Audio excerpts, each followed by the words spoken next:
My name is Marino, and I'm a mezzo-soprano. I love opera because of the grand spectacle of the whole thing.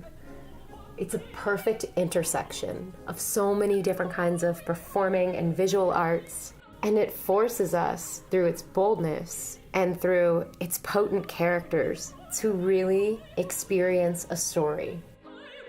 An issue today that I think music could solve, or at least help us to confront head-on, I think that it starts with empathy. And I think one thing that music is amazing at doing is helping us to replenish that empathy deficit that we as a collective culture are experiencing pretty aggressively currently. And a little empathy could go a real long way right now.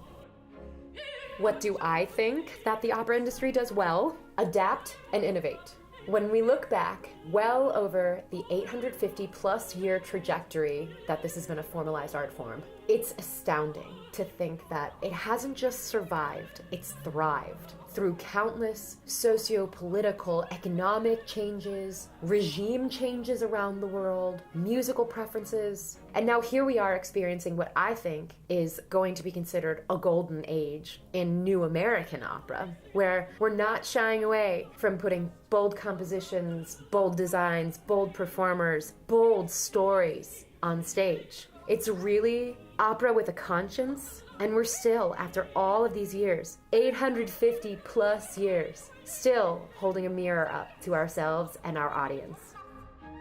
It's so important to create art, especially opera, because there are always going to be topics and issues that need discussing. And I think one of the things that art does very well is hold that mirror up to everyone and say, hey, look, what do you feel about this?